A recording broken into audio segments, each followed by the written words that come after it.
पक्षीपुर नामक जंगल में टूनी चिड़िया अपनी माँ के साथ रहती थी। टूनी की माँ विधवा थी। उसके पति के मरे हुए 4 बरस बीत गए थे और वह जंगल में छोटा मोटा काम करके अपना और अपनी बेटी का पेट पाल रही थी। टूनी और टूनी की सहेली मुन्नी एक साथ ही खेला करती थी। चल टूनी, मैं बाजार जा रही हूँ। मेरी माँ ने मुझे आइसक्रीम खाने के लिए पैसे दिए हैं। सच में? हाँ, अब मैं जाती हूँ वरना माँ मुझे डांटेगी। मुन्नी वहां से चली गई, पर टूनी के मन में आइसक्रीम खाने का ख्याल खर कर गया। टूनी ने कभी आइसक्रीम खाई नहीं थी, बस दूसरे पंछियों को खाते हुए देखा था। खैर टूनी मायूस होकर अपने घर चली गई। क्या हुआ, तेरा मुंह क्यों लटका हुआ है? माँ, मुझे भी आइसक्रीम खानी है। मुन्नी की माँ उसे आइसक्रीम खिलाने के लिए बाजार ले गई है। बेटी, तू तो समझदार है ना? हाँ, मैं जानती हूँ माँ, हमारे पास आइसक्रीम खाने के पैसे नहीं हैं। कोई बात नहीं, छोड़िए। वैसे आपने खाने में क्या बनाया है? तुम्हारी पसंदीदा दाल चावल। तो खा ले, मैं काम पर जा रही हूँ। ठीक है माँ। टूनी की माँ का ध्यान टूनी के उतरे चेहरे पर था। वह रास्ते भर टूनी के बारे में सोच रही थी। काश मैं कुछ और पैसे कमा लेती जिसमें मैं टूनी को आइसक्रीम खिला पाती। उस बेचारी का कितना मन है। हे भगवान, मेरी मदद कर दीजिए। वृक्षदेव ने उसकी बात सुन ली और उसके सामने प्रकट हो गए। पुत्री, मैं तुम्हारी दुविधा समझ सकता हूँ। तुम अपने बेटे की इच्छा पूरी करना चाहती हो और इसमें मैं तुम्हारी मदद कर सकता हूँ। हे प्रभु, आप सच में मेरी मदद करेंगे? क्या मेरी बेटी सच में आइसक्रीम खाएगी? हाँ, ये लो। वृक्षदेव ने टूनी के माँ को कुछ बीज दे दिए। इन्हें अपने आंगन में बो दो। अगले दिन इसमें से जो पौधे आएंगे उनमें आइसक्रीम लगी होगी। आइसक्रीम के पौधे? हाँ। टूनी की माँ ने वृक्षदेव का आशीर्वाद लिया और वे जादुई बीज लेकर अपने घर लौट आई। घर के बाहर आंगन में एक छोटा सा खेत था। टूनी की माँ ने सारे बीज इसी छोटे से खेत में बो दिए। माँ, ये आप क्या कर रहे हो? मैं आइसक्रीम के पौधे के बीज बो रही हूँ। इनमें आइसक्रीम उगेगी सच में? हाँ। वाह, फिर तो हम आइसक्रीम खा भी सकते हैं और बेच भी सकते हैं।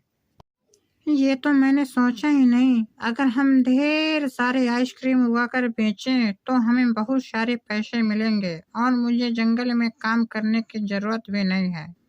हाँ माँ, हम तो बहुत पैसे वाले हो जाएंगे।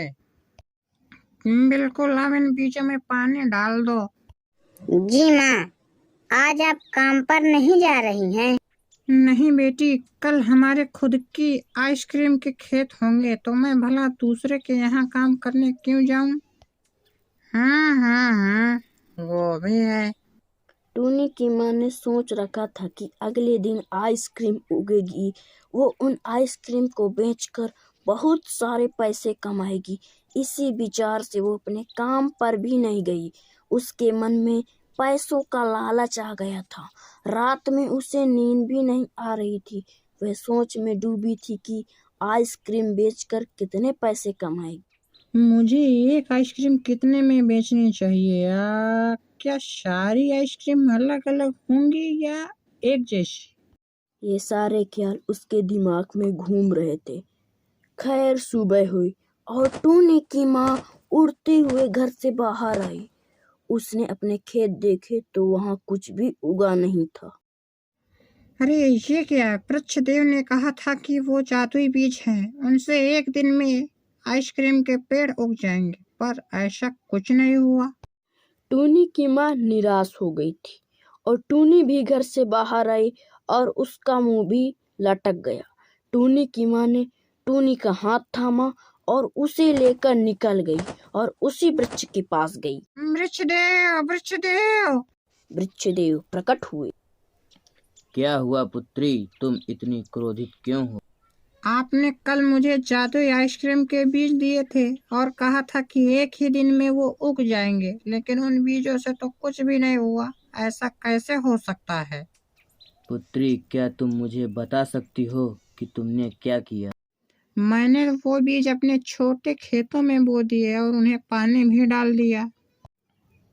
फिर भी नहीं उगे, अजीब है। खैर, ये लो नए बीज, इस बार जरूर आइसक्रीम के पौधे उग जाएंगे। टूनी की माँ ने वो नए जादुई बीज ली और वापस घर की ओर चल पड़ी। एक बार फिर उसने अपने आंगन में वो बीज बो दिए और उनको पानी डाला और इंतजार करने लगी। अगली सुबह वहां कोई पौधा नहीं था। ये देखकर टूनी की माँ क्रोधित हो गई और गुस्से में वृक्ष देवता के पेड़ की ओर चली गई और पहुंचते ही रोने और चिल्लाने लगी।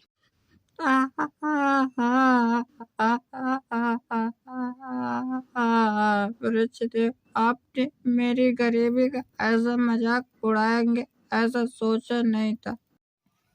पुत्री, मैंने तुम्हारे साथ कोई मजाक नहीं किया। मैंने तुम्हारी मदद करने के लिए तुम्हें वो जादुई बीज दिए थे, क्योंकि तुम अपनी बेटी को आइसक्रीम खिलाना चाहती थी। आपके दिए हुए बीज बोकर मैंने कितने सारे सपने देखे थे कि उन पर आइसक्रीम के पौधे उगेंगे और आइसक्रीम बेचकर मैं पैसे कमाऊंगी और अमीर बन जाऊंगी। मुझे लोगों के घर में काम करने की भी जरूरत नहीं पड़ेगी। यही तुमसे गलती हुई है पुत्री। क्या मतलब? मतलब ये कि मैंने तुम्हें वो बीज तुम्हारी बेटी की इच्छा पूरी करने के लिए दिए थे, पर तुम्हारे मन में लालचपन आ गया था। तुम आइसक्रीम बेचकर पैसे कमाने के लिए सोचने लगी। वो जादुई बीज इसीलिए नहीं उगे क्योंकि तुम्हारे मन के विचार बदल गए। अगर तुम उसे अपनी बेटी की इच्छा के लिए उगाती तो आज उन पर आइसक्रीम जरूर होती। टूनी की माँ को अपनी गलती समझ आ गई। देव ने एक बार फिर उसे जादुई बीज दिए। इस बार बस अपनी बेटी की इच्छा पूरी करने का संकल्प लेना, लालच से दूर रहना पुत्री। टूनी की माँ वो जादुई बीज लेकर घर लौटी। उसने बीज बो दिए, पर आज उसके दिमाग में कोई भी लालच नहीं था। वो बस अपनी बेटी को आइसक्रीम खाते देखना चाहती थी। अगली सुबह टूनी घर से बाहर गई तो वह नजारा देखकर हैरान हो गई। माँ, माँ, माँ, आइसक्रीम उग गई माँ। टूनी की माँ भी उत्सुक होकर घर से बाहर आई और उसने देखा कि एक नहीं कई सारे पौधों पर आइसक्रीम थी और कई गरीब बच्चे उन पौधों पर देखकर लार टपका रहे थे। अरे बच्चों, तुम लोग आइसक्रीम तोड़ सकते हो। गरीब बच्चों ने और टूनी ने आइसक्रीम तोड़ ली और खाने लगे।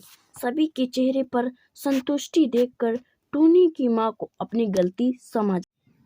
आइसक्रीम बेचकर तो बस पैसे मिलते हैं, पर ऐसी संतुष्टि नहीं मिलती।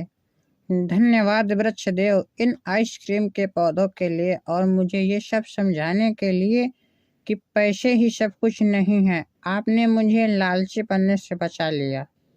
टूनी की माँ ने भी एक आइसक्रीम तोड़ ली और दोनों माँ बेटी खुशी खुशी आइसक्रीम खाने लगे और वो लोग मुफ्त में सभी को आइसक्रीम बांटने लगे। कड़ी गर्मी के मौसम में लोगों को ठंडी ठंडी आइसक्रीम ही अलग ही संतुष्टि दे रही थी। टूनी की माँ वापस अपने काम पर लौट जाती है। आज वो भले ही गरीब रह गई, पर मन से वो बहुत अमीर हो गई। वो खुशियाँ बांटना सीख गई थी।